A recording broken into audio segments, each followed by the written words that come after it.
Welcome to 99 TV నేను లక్ష్మి. ఎవరు కూడా ఆత్మాభిమానాన్ని చంపుకొని యాచించాలని కోరుకోరు. ఏ దిక్కు లేని వారికి మాత్రం బెగ్గింగ్ చేయక తప్పడం లేదు. అలాంటి అభాగ్యులకు ఏపీలో దాదాపుగా నెల రోజుల క్రితం షాక్ తగిలిన సంగతి అందరికీ తెలిసిందే. ఏపీలో భిక్షాటన చేస్తే నేరం, సవరణలతో కొత్త చట్టం కూడా వచ్చింది. మరి భిక్షాటన చేసేవారిని చట్టాలు ఆపగలవా అన్నదే ఇక్కడ ప్రశ్న. ఏ దిక్కు లేక ప్రాణాలు పోయే పరిస్థితుల్లో బెగ్గింగ్ చేసి కడుపు నింపుకుంటున్నవారు ఆ బెగ్గింగ్ ఆపేస్తే ఎలా బ్రతకాలి? పోనీ అలాంటి వారికి సదుపాయాలు కల్పించి బెగ్గింగ్ పై నిషేధం విధిస్తే పర్లేదు, కానీ ఉన్నట్లుండి బెగ్గింగ్ చెయ్యకూడదు అంటే అంతమంది యాచకులు ఎలా బ్రతకాలి?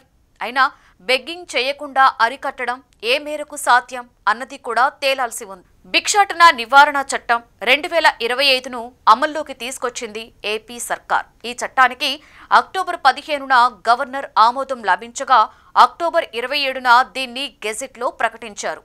ఈ చట్టం యొక్క ముఖ్య ఉద్దేశం కడుపు నిండా తినలేని నిరుపేదలకు ఉపాధి, పునరావాసం కల్పించడం, అలాగే భిక్షాటన పేరుతో పెరుగుతున్న వ్యవస్థీకృత నేరాలను పూర్తిగా అరికట్టడం. యాచనను ఒక తీవ్ర నేరంగా పరిగణిస్తూ భిక్షాటన వ్యవస్థను సమూలంగా నిర్మించాలి అనే లక్ష్యంతో ప్రభుత్వం ముందుకు వచ్చింది.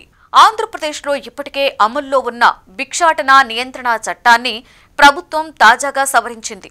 1977లో రూపొందించిన భిక్షాటన చట్టంలో లెపర్, ల్యూనటిక్ వంటి పదాలు ఉన్నాయి. ఇవి కుష్ఠరోగులు, మానసిక సమస్యలు ఉన్నవారిని అవమానించేలా ఉన్నాయని జాతీయ మానవ హక్కుల కమిషన్ సూచించింది. దీనితో ప్రభుత్వం ఆ పదాలను తొలగించి వాటికి బదులుగా కుష్ఠవ్యాధి సోకిన వ్యక్తి, మానసిక వ్యాధిగ్రస్తుడు అనే పదాలను చేర్చింది. భిక్షాటనను తగ్గించేందుకు కేంద్ర ప్రభుత్వం 2020లో స్మైల్ ప్రాజెక్టును ప్రారంభించింది. అయితే ఆంధ్రప్రదేశ్లో యాచకులపై స్పష్టమైన లెక్క ప్రభుత్వం దగ్గర లేదు. కానీ స్మైల్ ప్రాజెక్ట్ అధికారులు మాత్రం రాష్ట్రంలో సుమారుగా 10,000 మంది యాచకులు ఉన్నారని అంచనా వేస్తున్నారు. ఇందులో హిజ్రాలు కూడా కలుపుకుంటే సంఖ్య మరో 2,000 వరకు పెరుగుతుందని తెలుస్తోంది. యాచకులను 3 రకాలుగా వర్గీకరిస్తారు. పెద్ద పండుగలు, జాతరల సమయంలో బయట నుండి వచ్చి యాచించేవారు సీజనల్ యాచకులు. పని ఉన్నప్పుడు పని చేసుకుని పని లేని సమయాలలో యాచించుకునేవారు అకేషనల్ యాచకులు. యాచకత్వాన్నే వృత్తిగా చేసుకునేవారిని ట్రెడిషనల్ యాచకులు అంటారు.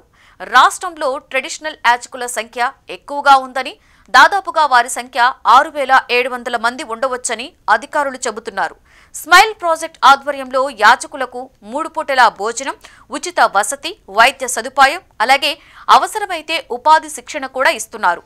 2023లో విజయవాడను పైలట్ ప్రాజెక్టుగా ఎంచుకొని నగరంలోని 1,860 మంది యాచకులను గుర్తించారు. అందులో 200 మందిని యాచకత్వం నుండి బయటకు తీసుకొచ్చి వారికి ఉపాధి అవకాశాలు కల్పించామని స్మైల్ ప్రాజెక్ట్ అధికారులు చెబుతూ ఉన్నారు. కొత్త చట్టం వచ్చి నెల రోజులవుతున్నా ఇంకా ఏపీలో భిక్షాటన చేసేవారు కనిపిస్తూనే ఉన్నారు. ట్రాఫిక్ జంక్షన్లు, దేవాలయాలు, బస్టాండ్లు, రైల్వే స్టేషన్స్ వంటి బహిరంగ ప్రదేశాలలో యాచకులు ఎక్కువగా కనిపిస్తున్నారు.